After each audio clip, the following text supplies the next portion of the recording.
Well, thank you so much for joining me today. Great to be here with you, Tina. I wanted to start with more of a personal story because I think that it really shapes who you are as a healthcare executive. When you first joined Aetna, you actually had a pretty serious accident. Can you talk about that and how that has sort of shaped how you view leading a healthcare organization? I was skiing. I had just jumped off a rock and into the woods and was skiing through to my house. And I caught an edge and I hit a tree and I broke my neck in 5 places. C2, C3, C5, C6, T1. I slid head first down into a ravine and laid in a river for 2 hours before they found me. And that saved my life. The cold water in the river froze my spinal cord and prevented it from rupturing. And so I'm what's called a super quad. I'm a walking quadriplegic. I have a quadriplegic injury that didn't cause more damage. And for the next 18 years after I got out of so when I woke up in the hospital, I was in a coma for 7 days. They had me on an EEG machine. They were waiting for me to flatline. And the nurse was giving me a sponge bath. I said, "What are you doing?" And she went running from the room going, "Oh my God, he's alive." And which was really comforting, by the way. It wasn't a dream. And they said, "What do you need to know?" I said, "How do I get out of here? Because if I stay in the hospital too long, you'll kill me." And I'd worked in hospitals. I'd been a paramedic in Detroit during the beginning of the AIDS epidemic. I'd run the emergency room of receiving hospital for 4 years. So I knew what hospitals were like. And they're really well-intended institutions, but it's really hard. And what I found in leaving the hospital early is that I was on my own. I was physically, structurally patent. I could still move around, but I had a whole life to try to recapture. And ended up in chronic pain for 18 years. Slept an hour a night, level 7 to 10 pain. Right side of my brain shut down. And I was about to end my life in Zurich, Switzerland in February of 23 at Dignitas through assisted suicide. And I had to meet with doctors about intractable pain. And the doctors all looked at me and said, "You don't have intractable pain. We're sorry, you have neuroplastic pain and we can fix you." And 6 months later, I was out of pain. So but here's the problem. Every time I went to see a doctor, I got a prescription for drugs, narcotics. When I cleaned out my safe after my pain was gone, which I didn't use, I was afraid to use them. When I cleaned out my safe and took it to the police station, the police helped me count up $450,000 worth of street value and how I could have put my neighborhood through school had I put it to better use. But the system was about a break-fix operation. It was not about somebody's life. And we did a lot of research at Aetna, we've done a lot of research at Oscar, and what we have found about people is they never describe themselves as an injury or a disease. I never describe myself as a spinal cord injury survivor. I describe myself as the limitations I have as a result of the injury I have. I was classically trained in piano. I can't play piano anymore, at least to my satisfaction. My fly fishing is horrible, and my golf handicap went from 12 to 21. I can still ride my motorcycles, and I can still ride my road bikes, but getting my life back was the first thing I wanted to do, and there was no one there to counsel me to say, "You can't get it back. You have to find your new life. You have to reinvent yourself. You have to find yourself in a new place."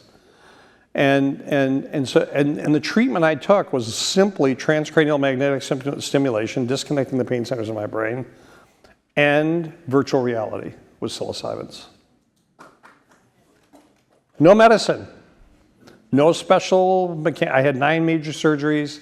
And so what I said about the system is we're not looking at the human being as someone who has a life to live and has an impediment to that life that they're unable to overcome.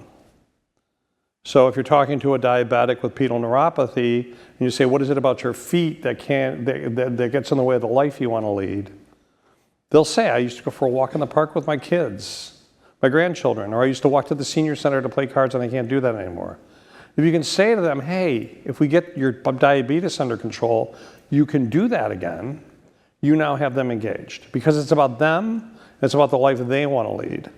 It's not the picture of men or women's fitness magazine saying, "Here's a perfect human." Not many of us in the room can qualify. no matter how hard we try. And so this idea of finding people where they are and what health does to create barriers for their life is really what we're trying to do at Oscar. We have benefit plans for diabetics. We want diabetics to join us because if they engage with us in the way we can, they can get better and they become cheaper to take care of. So the idea is to better understand personalized medicine, not population health, not a disease-specific injury.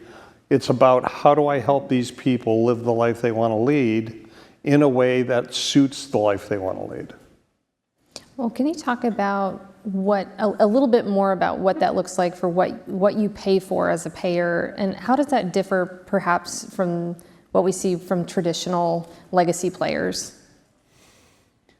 One of the things we found in people coming back from war in the Middle East, soldiers, they would have an ankle injury and they would have their ankle fused from an IED, and they would eventually come around to the fact that they can't run, and they want to run. So take my leg below the knee and give me a spring so I can run. I had the debate with my doctor about my left arm. Take the arm off and give me the bionic arm and maybe I can play piano again. But this ain't working. And their view of the medical system is this is a perfectly good biological arm. It still functions to their satisfaction, not to mine. And so this idea of finding people where they are and what they can do, I had one orthopedic surgeon who had to replace part of my humerus from my accident, and I told him I was an inch short on the left side of my brake calipers on my road bike. And so he gave me an inch bone graft longer so I could reach my calipers on my road bike. That's where medicine's headed. How can you help me live my life? And so the opportunity to do that creates a better individual who has a healthier outlook on life, and they're not stuck at home staring at the TV or wondering how long the pain's going to exist and how long their life's going to last. I want to talk a little bit more about how Oscar Health is a little bit different, because you still have very much those startup vibes compared to some of these larger companies. Can you talk about what market do you really serve? So we serve the ACA market. We take care of individuals who otherwise could not afford their own health insurance. We cover just short of 2 million people. We have a net promoter score of 67. That means that the people that like us are at 83 and the people that hate us are at 17. And that in an insurance industry where the average net promoter score is 0 is quite an advantage.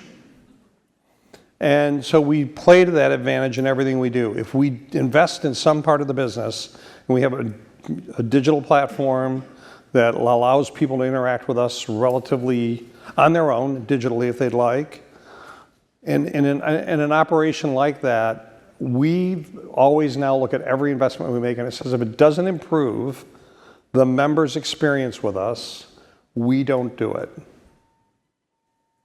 Now, that got the company in trouble a little bit in the beginning because they didn't pay attention to certain regulations that are required in order to run an insurance company, and we fixed those, Sarbanes-Oxley and material compliance with, laws. But once we got those fixed, the team realized that we could create, a really powerful platform. And so our intention with the platform over time is to extend it to health systems and put them in the business of taking care of people at risk instead of having insurance companies do it. Our moniker or our meme at the business is Mark Bertolini standing at the helm of a pirate ship among Spanish galleons filled with gold. All we have to do is provide a better product and people will come with us versus staying with them. And so it's all about this delight that people can have by working with us as a carrier. I'd love for you to talk a little bit more about the ACA market, since obviously that's such a focus for you. Right now, there's a lot of question marks about what's going to happen in the future, for instance, with enhanced subsidies, et cetera. We're seeing large players like Aetna leave the market. I guess what's the future of the ACA market in your mind? I think it's the market for all Americans in the next decade. And here's the reason why. When I was in graduate school in the 80s, a long time ago, The definition of a well-run health system was a health system that had trend, changes in cost every year, that was less than the CPI. That is what the ACA has done for the last 4 years. Our trend has been less than the CPI. It's averaged 3.5%. So we have a model that now works. In the ACA, we spread risk across all the plans, and at the end of the year, we swap it out, and we pay the people who didn't make enough, and those of us that made too much have to give into the pool. So it socializes the risk across all of the marketplaces so that nobody's a big winner and nobody's a big loser, and there's no reason to cheat the system. So now smaller employers and middle market employers are seeing double-digit rate increases. We can put them in what is called ICHRA, individual consumer health reimbursement accounts, let them buy their product on the ACA and keep it. And why does that matter? Well, most employers buy big, large networks to support all their employees. Big networks cost more money because there's no way to route market share. In the ACA, 75% of all providers are in the ACA market. So we all have narrow networks because we get better rates. So if you're an individual buyer, not an employer, you can find your network. If you're a diabetic, you can find your product. And so if you can buy your own product and your own network with your own hospital and you can keep it, why wouldn't that be a better buying experience than having your employer tell you what you get and having to pay a % of premium? And if you're a healthy person, you're paying far more than you're getting because you're covering the sick people in the group.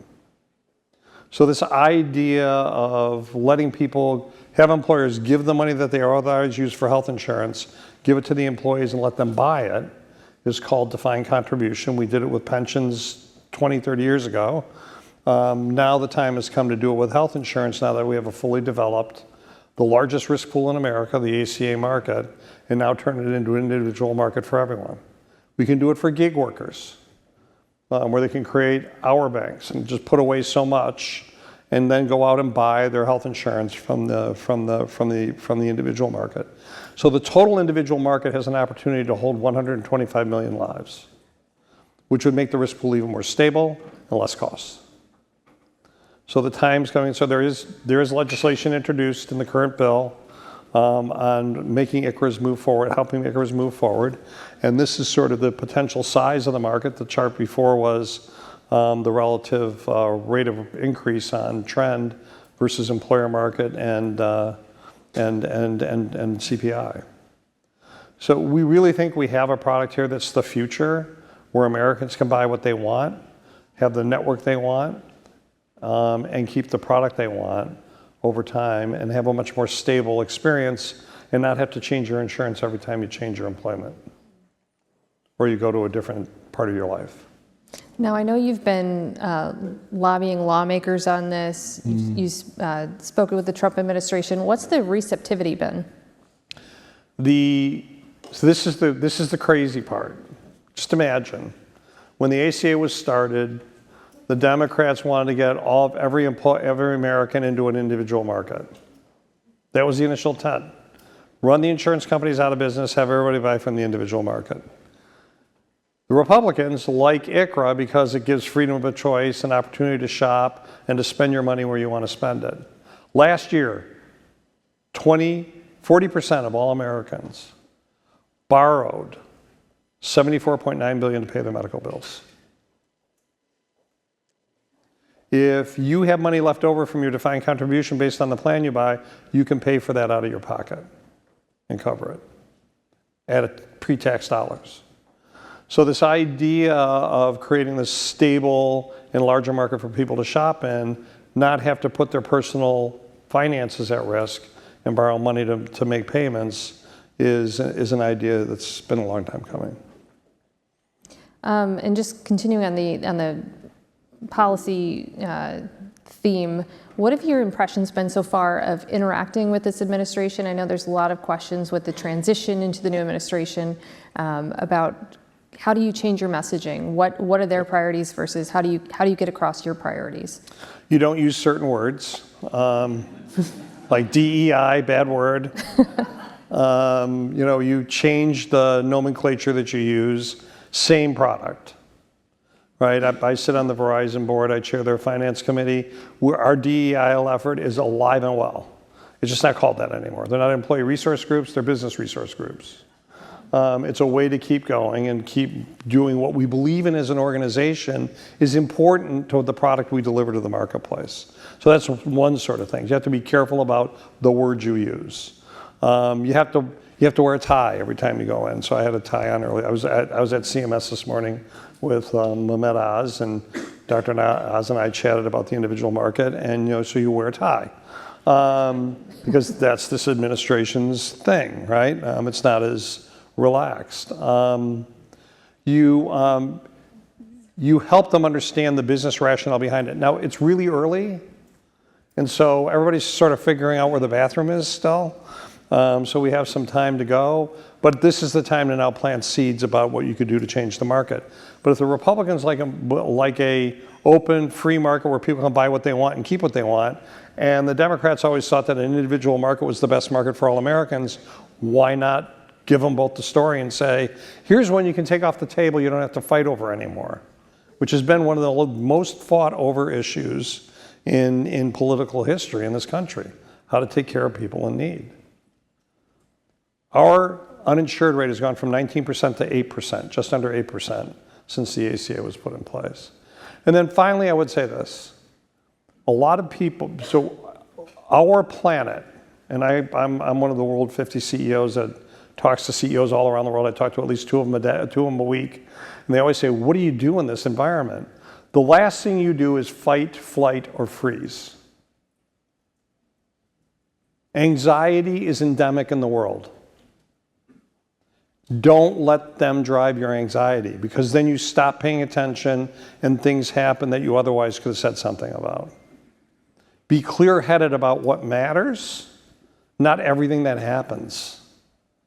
I stopped watching the news in the morning because it's just crazy. I don't open the Yahoo cover page anymore because it's just nuts. You still read Axios, though, right? You still read Axios, though, right? No, I don't react. It's like I do my yoga, I do my meditation, Zen, because it's crazy. Otherwise, you get so tied up inside, you're falling into the trap of not being able to react when it's important. So, a lot of what's going on now is passing. It'll be passing over some time. Don't jump into it. Don't get sucked into it and react. A lot of it's just not that important, right? I mean, who cares what jet he flies around in? Well, Mark, thank you so much. You've come up on time, but it's been a great conversation.